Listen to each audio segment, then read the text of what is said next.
How much money do you spend a week on t-shirts? Last week actually, more than I spent on food. Never have kids. The ancient Egyptians loved them some cats, so much so that an ancient Persian king called Cambyses II was able to defeat the Egyptians in battle by literally throwing cats at them until they surrendered. What? Oh, you didn't know that? Yeah. Ancient Egyptian people fucking loved cats.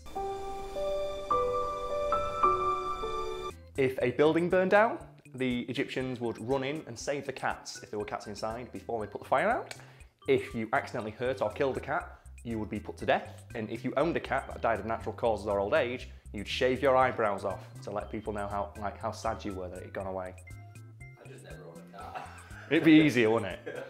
Yes, they love cats, and they believe that the only being in all of ancient Egypt who was superior to them was the pharaoh himself. And because of how valuable they were, there was a really thriving black market of people who smuggled cats out of Egypt, and they'd send the Egyptian army, the entire army, to track the cats down and beat the piss out of the people who smuggled them. That is one of my favourite facts of all time, because it means that pussy smuggling was a real life thing that people used to do.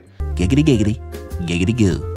And it means that if I go back in time, I know where to go, because it's the one place where I know I would have the qualifications to fit in. I don't know what the qualifications are for pussy smuggling, but it sounds like something I would be okay with. Smuggling those muffs. Stop talking about muffs. Stop talking about muffs. Oh, muff. So why were they so obsessed with cats? A lot of the reason they had a massive hard-on for cats was due to one of their most powerful and vengeful gods, Bastet. She mostly takes the form of either a cat or a sexy cat-headed lady, and they believe that cats were a gift from her because they ate things like pests, snakes, rats, that kind of thing. They were believed to be protectors of food and children and livestock, that sort of thing. Now, the version of this story you're most likely familiar with is at the Battle of Pelusium, Cambyses II painted all of his soldiers' shields with images of a kitty cat, knowing that the ancient Egyptians would be too scared to strike at the image of their own god. That's actually genius. Yes, but he doubled down as well by collecting up hundreds of cats, and as the battle started, releasing them onto the battlefield, knowing that the ancient Egyptian soldiers, they'd have to dive down to protect them, while the cats, obviously being cats, gave as few shits as humanly possible. Now, where would he get thousands of cats? I'm pretty sure he must have hired a pussy smuggler. Perhaps some enterprising, handsome, tall time traveller from the year 2017 decided to go back in time to his true calling as a pussy smuggler. So anyway, back to the battle. Yes. Did this actually work? Oh yeah, it worked. Cambyses II smashed the Egyptians. It was a decisive Persian victory all round. Any Egyptian soldiers that were immediately cut down or slaughtered or trampled were captured as prisoners, presumably while screaming Bastet at the sky in an ancient forgotten tongue. But it gets even more hilarious than that, because after the battle was finished, Cambyses decided, you know what, I've not stuck the boot in quite enough just yet. He collected up all the prisoners of war, got a few hundred more cats, and spent a few hours having them march past him as he threw them at their faces, mocking their devotion to their cat god.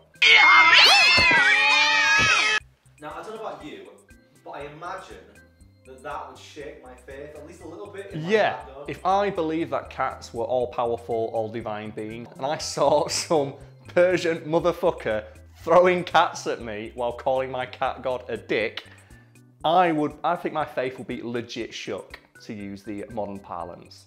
Now the thing is, these soldiers were still faithful to Bastet. So even while there was some dickhead throwing cats from 100 feet away, soaring through the air and just twatting them right in the face, they didn't react. They remained strong. Their devotion to Bastet was such that they refused to react or show any emotion. 100 feet?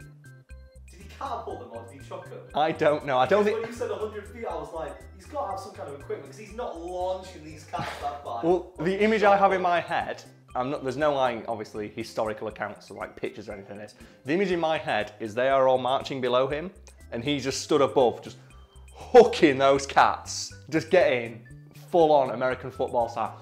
Woo! And the cat is just soaring through the air and just like twatting people right in the face. Now obviously these soldiers were still committed to Bastet, so they didn't actually react to this. And they just stood there and they took that pussy straight to the face. And I'll tell you what, if they didn't get into cat god heaven after that happened to them, I'd be upset for them because they fucking deserved it at that point.